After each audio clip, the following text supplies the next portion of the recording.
네, 자영업 하시는 분들 또 개인 가게를 운영하시는 분들이 읽으면 참 참고가 되고 좋을 만한 책 한 권을 소개하겠습니다. 장사는 차별화다는 책입니다. 장사는 차별화다. 책을 좀 보여주세요. 사정합니다. 애원합니다. 이 책인데요, 조지 웨일러이라는 분이 쓴 책인데 우리말로 이렇게 번역이 돼서 나왔어요.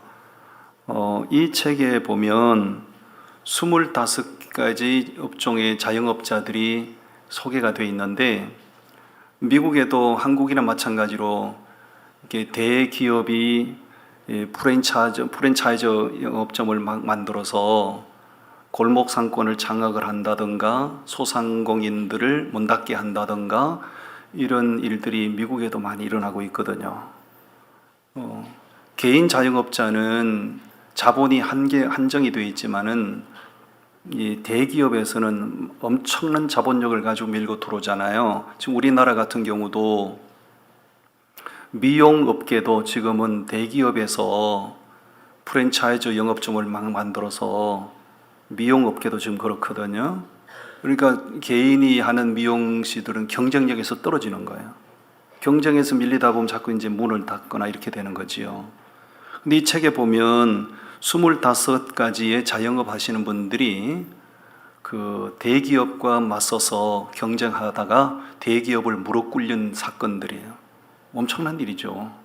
그 엄청난 자본력을 가지고 밀고 들어오는 그 대기업과 당당히 맞서서 경쟁을 했는데 자영업자들이 다 이긴 거예요.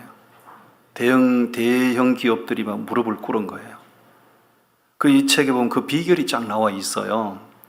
도대체 어떤 경영 전략을 가졌기에 그 대기업들과 맞서서 무릎을 꿇게 만들었나. 그 이유는 책 제목에 답이 나와 있는 거예요. 차별화 경영, 차별화된 경영 전략 때문이라는 거죠. 다시 말하면 똑같아 가지고는 경쟁력이 살아날 수 없어요. 뭔가 달라야 되고 뭔가 차별화된 경쟁력이 차별화될 때 거기서 경쟁력이 발생될 수 있다는 거죠. 아멘 해주시기를 간절히 바랍니다. 예, 이건 그렇죠. 저는 이 책을 읽으면서 어떤 생각이 들었는가, 어떤 깨달음을 얻었는가. 우리 그리스도인들에게는 하나님께서 주신 엄청난 사명이 있거든요.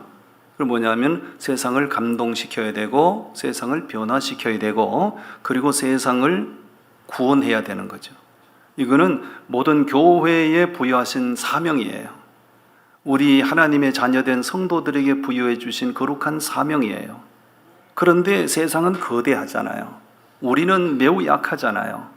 연약하기 그지없는 우리가 거대한 세상을 무릎 꿇게 하는, 세상을 감동시키고 세상을 변화시키고 세상을 구원할 수 있는 전략이 뭔가?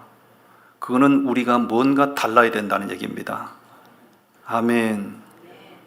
세상 사람들이 우리 예수 믿는 사람들을 바라볼 때 뭔가 다른 점이 전혀 없는데, 오히려 다른 점은 고사하고 예수 믿는 사람들이 왜 저따오야? 이렇게 되면, 고작 교회 다니는 사람들이 저 모양이야? 이렇게 되면 세상을 감동시킬 수도 없고 세상을 변화시킬 수도 없어요.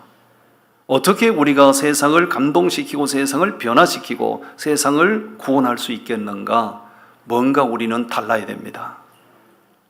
다름이 보여지고 그 다름이 세상 사람들로부터 인정을 받을 때 세상은 교회를 향하여 열광하게 될 것이고 세상은 우리가 리더하는 대로 따라오게 될 것이고 교회는 승리하게 될 줄로 믿습니다. 그리고 오늘 말씀의 제목이 성결은 고귀합니다. 차별화된 모양. 우리가 어떤 모양으로 세상과 차별화될 수 있는가? 그거는 거룩함으로 성결함으로 구별이 되어야 된다는 얘기입니다. 아멘. 서로 격려하시죠. 더욱더 거룩하시기를 바랍니다. 더 성결하시기를 바랍니다. 예수 믿는 사람들은 앞을 봐도 성결해야 되고 뒤를 봐도 성결해야 되고 옆대기를 봐도 성결해야 되고 예수 믿는 사람들은 세상 사람들이 바라볼 때 앉아도 성결, 서도 성결, 디비져도 성결, 잡아져도 성결해야 됩니다. 그래야 세상을 감동시킬 수 있고 세상을 변화시킬 수 있습니다. 이 성결이 얼마나 고귀한 것인가, 오늘 말씀을 함께 전하고 은혜를 받겠습니다. 첫 번째 주제를 띄워드립니다. 성결은 누가 요구하시는 거라고요? 성결은 하나님께서 우리 믿는 자들에게 요구하시는 거예요. 오늘 읽었던 말씀 가운데 5절 말씀을 우리 다시 한번 함께 읽으시겠습니다. 5절 말씀 시작. 여호수아가 또 백성에게 이르되 너희는 자신을 성결하게 하라. 여호와께서 내일 너희 가운데에 기이한 일들을 행하시리라. 아멘. 이스라엘 백성들이 하나님의 은혜로 430년 동안이나 종살이하던 애굽을 탈출해서요. 탈출에 성공한 거예요. 그 출애굽의 역사라고 해요. 출애굽을 성공해서 40년 동안 천신만고 끝에 광야를 통과합니다. 그들의 목적은 가나안 땅에 들어가는 것이지요. 자, 출애굽을 해서요, 광야를 통과해서요, 가나안 땅에 들어가기 위해서는 반드시 요단강을 건너가야 돼요. 만약에 요단강을 건너가지 못한다면 출애굽에 아무런 의미가 없는 것이 되고 40년 광야 생활이 아무 의미 없는 일이 되는 거죠. 근데 요단강을 건너가야 되는데 요단강이 무슨 또랑물 같으면 무슨 건너가는 게 문제가 되겠어요. 사람의 힘과 사람의 방법으로는 건너갈 수 없는 것이니까 문제가 되는 거지요. 더군다나 말씀 읽어보면 하나님께서 이스라엘 백성들이 요단강을 건너갈 그 D-Day를 언제 정하셨는가? 요단강이 가장 맥스로 흐를 때. 우리 같으면 요단강물도 수위가 높아질 때가 있고 낮아질 때가 있거든요. 우리 같으면 언제 건너가게 하겠어요? 참 똑똑하십니다. 참 똑똑하십니다. 우리 같으면 요단강물이 수위가 가장 낮아졌을 때 그때를 D-Day를 잡아서 그때 건너가게 할 텐데요. 하나님께서 그게 아니에요. 반대였어요. 요단강물이 가장 창일하게 흐를 때 그날 건너가게 하셨어요. 어떻게 건너가요? 그거는 사람의 힘으로는 안 되는 거죠. 하나님의 역사가 있어야 건너가는 거예요. 그 절박한 상황 앞에 놓인 이스라엘 백성들에게 하나님께서 요구하시는 게 뭐였죠? 지금 읽은 말씀에서 여호수아가 또 백성에게 이르되 너희는 자신을 뭐 하라고요? 성결하게 하라. 다른 거 요구하지 않았어요. 하나님께서 내가 보기에 너희가 성결하면 어떻게 하시겠다는 거죠? 내일 너희 가운데 기이한 일들을 행하시리라. 하나님께서 말씀하신 그 기이한 일은 뭐예요? 도저히 건너갈 수 없을 것 같은 요단강물을 건너가게 하신다는 거죠. 하나님께서 이스라엘 백성들에게 요구하신 것은 지식을 요구한 것 아니고 세상 수법 방법 요구하신 게 아니고 성결하라고 요구하시는 거예요. 성결하면 하나님께서 그들 가운데 역사하시고 오늘 우리가 성결하면 우리 가운데도 하나님 개입하셔서 역사하시는 것을 저는 믿습니다. 과거보다는 지금이 훨씬 더 우리에게 요구되는 것이 성결이죠. 왜 그렇습니까? 옛날에는 우리 부모님 세대를 보면 배움은 짧았어도, 그렇죠? 옛날 부모님 세대는 배움은 짧았어도 선과 악이 뭔지 정확하게 분별하고 사셨어요. 그렇죠? 오늘 이렇게 학식이 높아진 시대인데도 어찌된 일인지 오늘 현대인들은 선과 악을 제대로 분별을 못해요. 왜? 세상이 그렇게 자꾸 몰아가는 거예요. 선을 악이라고 해버리고 악을 선이라고 해버리고 누가 그런 이따구 짓을 하는 거예요. 주로 정치인들이 이따구 짓을 자꾸 하는 거예요. 그럼 국민들이 자꾸 이렇게 현혹이 되는 거예요. 이 선이 뭐야, 악이 뭐야. 아까도 얘기한 것처럼 동성애는 분명히 죄악인데, 동성애는 분명히 창조질서를 역행하는 악인데 그걸 자꾸 문화로 포장을 해가지고 혐오감을 자꾸 없애버리고 그걸 받아들이게 만들고 동화되게 만드는 거잖아요. 그렇기 때문에 우리 부모님 세대가 살던 시대보다 우리가 살아가는 이 시대가 훨씬 더 악하고 폐역하기 때문에 우리에게 더 거룩함이 요구되고 성결함이 필요한 줄로 믿습니다. 저는 여호수아 시대에 이스라엘 백성들 가운데 역사하셨던 그 하나님께서 오늘 내 생애 가운데도 역사하실 수 있다고 저는 믿는 사람이에요. 믿는 근거가 뭐냐? 그들 가운데 역사하셨던 하나님이나 오늘 내가 믿는 하나님이나 동일한 분이에요. 그래도 뭐 하나님, 사람은 세월이 가면 늙어지고 늙어지면 기력이 떨어져서 할 일도 못할 수 있지만 하나님은 어제나 오늘이나 영원토록 동일하신 분이에요. 그러므로 그때 역사하셨던 하나님이 오늘 내 문제 가운데도 역사하시는 걸 저는 믿어요. 그런 하나님의 역사, 그런 하나님의 은혜를 우리가 바라고 기대한다면 하나님이 요구하시는 모습이 내게 보여져야 되는 거죠. 하나님이 요구하시는 게 뭐라고요? 성결하라는 거예요. 성결을 바꿔 말하면 거룩이라고 말하는 거예요. 거룩하라는 거예요. 여러분, 문제는 오늘 우리에게 하나님께서 요구하시는 그 성결함이 있는가? 하나님께서 그렇게 요구하시는 그 거룩함이 오늘 우리들 모습 속에 있는가? 우리 굉장히 심도 있게 생각해 봐야 할 문제라고 생각합니다. 어려운 일이 문제가 아니라, 어려운 문제가 아니라 내게 하나님이 요구하시는 거룩함이 있고 성결함이 있으면 하나님께서 내 인생 가운데 개입하셔서 역사하실 줄로 믿습니다. 그 다니엘 이야기를 저는 우리가 다 잘 알고 있어요. 바벨론 제국이 유다 나라를 침략했을 때 가장 유능한 인재들, 젊은 사람들을 먼저 포로로 잡아갔거든요. 그때 선발로 잡혀갔던 사람 중에 한 사람이 다니엘이죠. 바벨론 제국의 왕이 다니엘을 볼 때 너무 똑똑한 청년이잖아요. 그래서 이 청년을 바벨론화 시키기 위해서 이름을 바벨론식으로 이름을 바꿔버리고, 옛날에 우리 일제시대 때 창씨개명한 거 아시죠? 일본식으로 이름 바꾼 것처럼 바벨론식의 이름을 지어서 부르게 만들고, 그리고 유다 백성들이 먹는 음식이 아니고 바벨론 사람들이 먹는 부정한 음식을 왕이 제공하면서 이걸 먹게 하죠. 다니엘이 단호히 거부하죠. 여러분, 그 당시에 바벨론 제국의 통치자 느부갓네살 왕은 거의 신격화되던 사람입니다. 제가 탈북자 얘기하는 걸 제가 얼마 전에 들었어요. 이 사람 북한에서 그림 그리던 사람이라고요. 북한에서 유명한 그림 그리는 사람이에요. 그 김일성, 김정일 초상화는 아무나 그리는 게 아니에요. 북한에서 최고 뛰어난 사람이 그리는 거예요. 근데 이 사람이 탈북을 했어요. 왜? 공산당에 찍혀가지고요, 사형당하게 생겨서 탈북을 했다는 거예요. 왜 사형당하게 생겼어? 그래. 그림을 그리는데 김일성 얼굴 쪽에다 궁뎅이 들이댔다고. 아니, 그림을 그리다 보면 궁뎅이를 댈 수도 있지.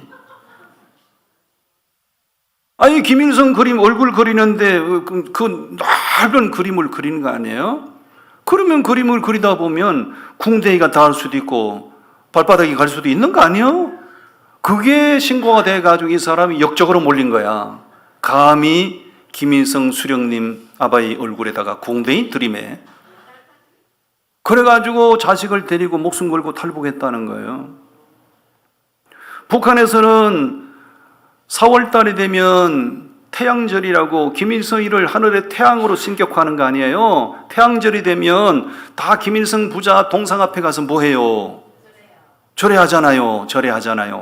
다 고개 숙고 있는 거예요. 근데 이쪽 그림은 바벨론 제국의 느부갓네살 왕이 저렇게 어마어마한 황금 신상을 만들어 그 어마어마한 두라 평지에다가 황금 신상을 만들어 놓고 모든 사람들 불러 부동산 앞에 다 포복하게 만드는 거죠. 근데 세 사람 서 있잖아요. 절 안 하고 서 있잖아요. 저 세 사람이 누굽니까? 다니엘과 그 친구들이에요. 저렇게 되면 어떻게 돼요? 궁뎅이 들이밀었다고 사형당할 뻔했는데 저렇게 안 하면 어떻게 되겠어요? 목이 달아나는 거죠. 그래서 다니엘이 왕이 주는 음식도 거부해, 신상 앞에 다 절하는데 절도 안 해. 그래서 다니엘이 굶주린 사자굴 속에 던져졌다고요. 사자굴 속에 던져졌더니 하나님께서 사자굴 속에서 다니엘과 함께 하셔. 할렐루야. 다시 끄집어내가지고 7배나 뜨겁게 한 풀무불 속에 집어 던졌어. 그거 타서 죽으라고. 풀무불 속에 던졌는데 거기도 하나님이 다니엘과 함께 하셔. 왜 그렇게 하시죠? 하나님께서 다니엘을 그토록 아끼시고 그토록 머리털 하나도 상하지 않도록 보호하신 근거가 뭔가요?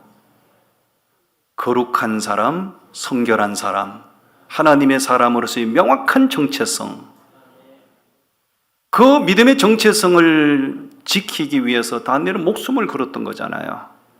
그 믿음 하나 보시고 하나님께서는 다니엘을 그렇게 보호하신 줄로 믿습니다. 하나님께서 이 악하고 배역한 시대를 살아가는 우리 그리스도인들에게 요구하시는 것은 지식이 아닙니다. 물질이 아닙니다. 지위명예가 아닙니다. 이 악하고 배역한 시대를 살아가는 우리에게 요구하시는 것은 너희가 거룩해라, 성결해라, 구별된 삶을 살아라. 할렐루야. 하나님이 요구하시는 그런 모습들이 내게 있어지면 하나님은 내 인생 가운데 함께 하셔서 그때도 도우셨고 지금도 도우실 줄로 믿습니다. 아멘. 서로 격려합시다. 졸지 말고 거룩하시기를 바랍니다. 예, 거룩하셔야 하나님이 도와주십니다. 아멘. 두 번째 주제입니다. 이 성결이라고 하는 것은 하나님의 일을 맡은 사람들에게 요구되는 필수 자격 조건이다. 우리 말씀을 보겠어요. 역대상 15장 말씀입니다. 역대상 15장 말씀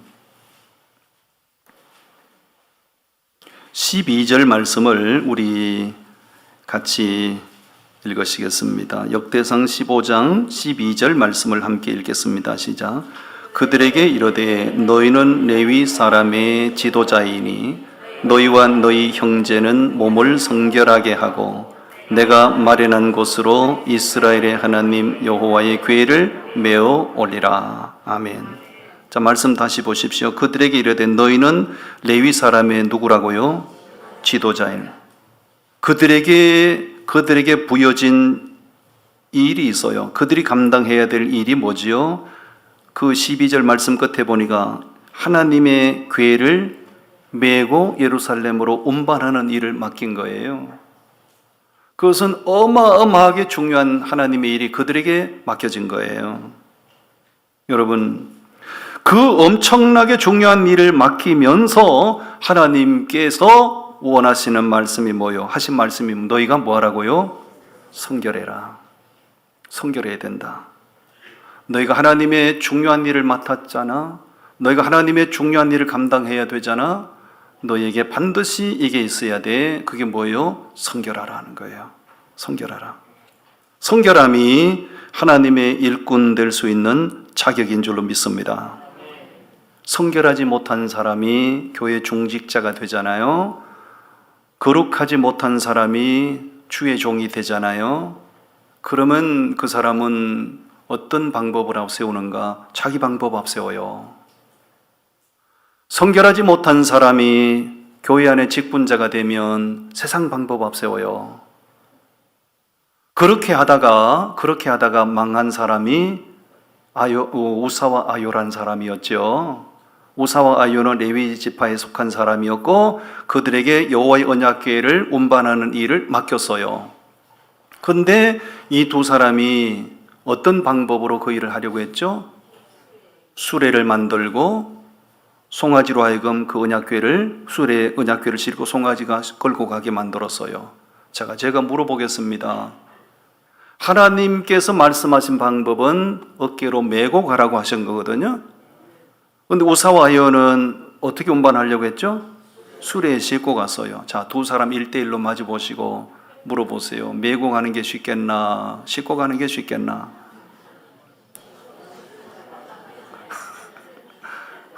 그걸 뭐 오래 물어볼 필요가 뭐 있어요. 여러분, 어깨로 메고 가는 거는 번거롭잖아요. 수고스럽잖아요. 근데 수레에 싣고 가면 편하잖아요. 쉽잖아요.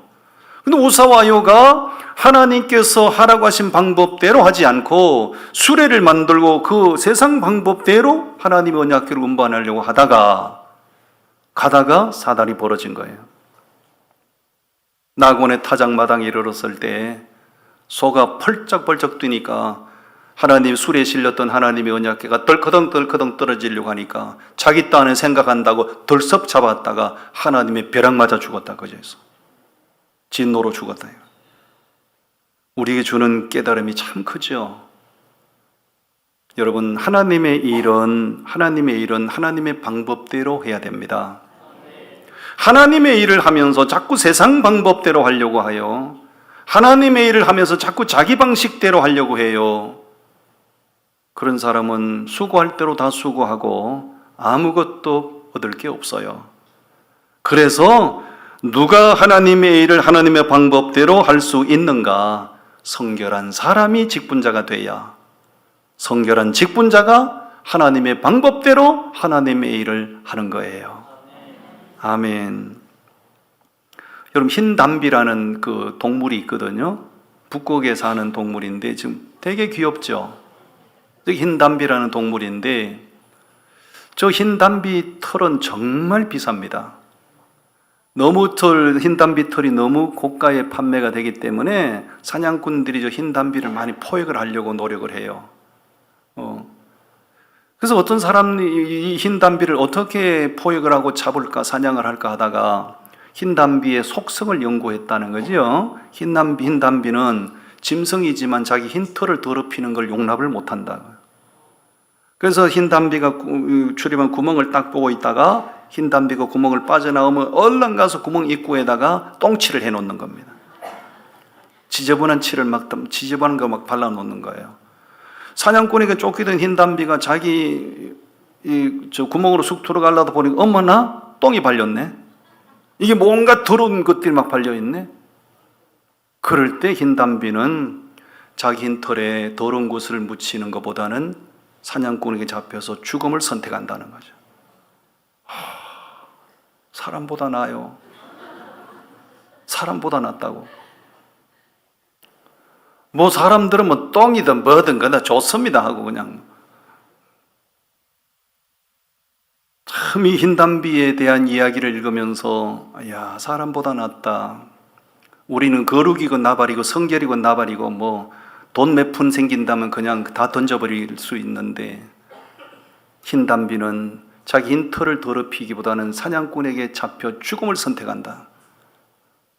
여러분, 제가 마산에 온 지 얼마 안 됐을 때 진주를 간 적이 있어요. 진주에 가니까 진주는 남강이 흐르고 있지 않습니까? 남강에 그 촉성로가 있더라고요. 촉성로. 난 처음 가봤어요. 역사책에는 배웠지만 촉성로를 쭉 이렇게 관람을 하고 남강 쪽에 내려가니까 의로운 바위가 있더군요. 넓적한 바위.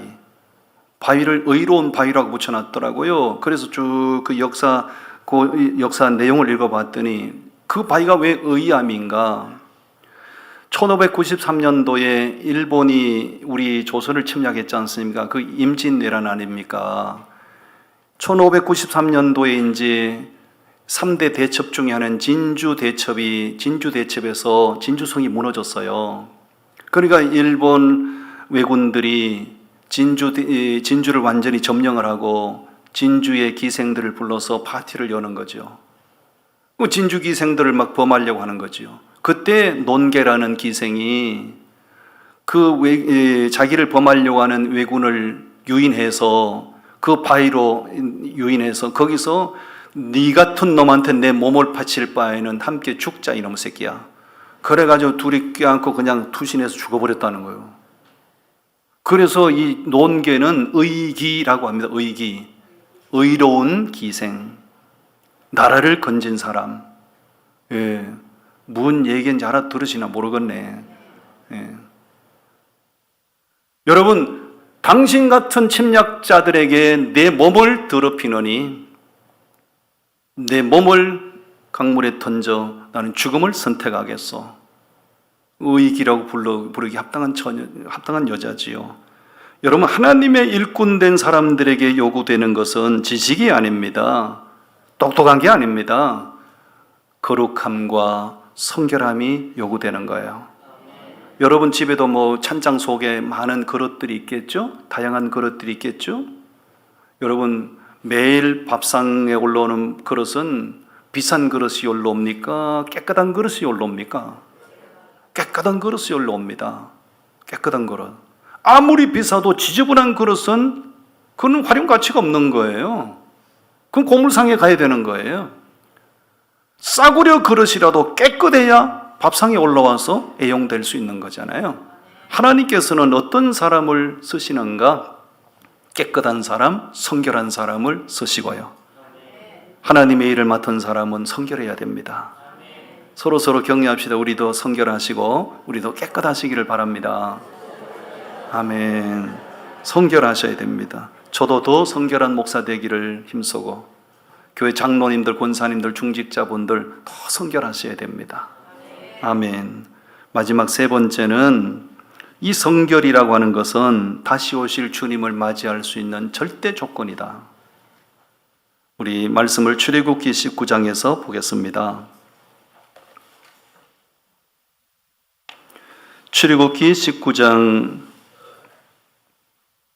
7절부터 15절까지 말씀인데 10절과 11절 말씀을 함께 읽겠습니다. 10절 11절 말씀 시작.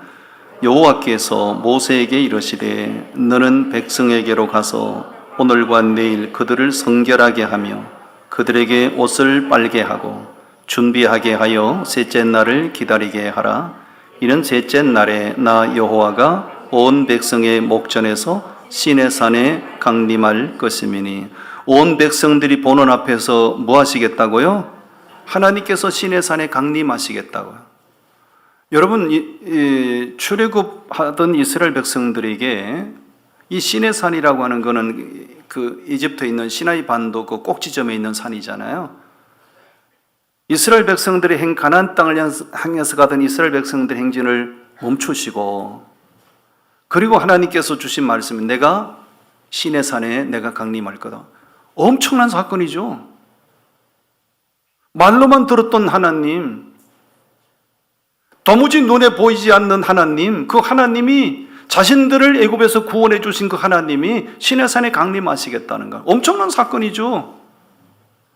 시내산에 강림하시겠는데 이스라엘 백성들에게 뭘 하라고 말씀하시죠? 10절 말씀에서 성결하게 해라. 내가 시내산에 강림할 것인데 너희가 강림하는 나 여호와를 보기를 원한다면 모두 다 더러운 옷을 벗어서 빨고 성결하게 해라. 여러분, 이 시내산에 강림하셨던 이 사건은 앞으로 다시 재림하실 예수님의 재림 사건을 말씀하는 거예요. 시내산에 강림하실 때는 시내산만 덜썩덜썩 진동했지만 앞으로 예수님께서 이 땅에 다시 재림하실 때는 천지가 진동한다고 그래서요. 천지가 진동한다고 그래서요. 시내산에 강림하시는 하나님을 목격하기 위해서는 성결하라. 다시 오실 예수님 재림을 맞이하기를 바란다면 우리가 뭐 하라고요? 성결하라. 거룩하라. 세상 사람들처럼 살지 말라는 거예요. 저는 예수님 재림하실 것을 한치의 의심도 없이 믿습니다. 여러분 1대1로 물어보시죠. 당신은 예수님 재림을 믿으시나요?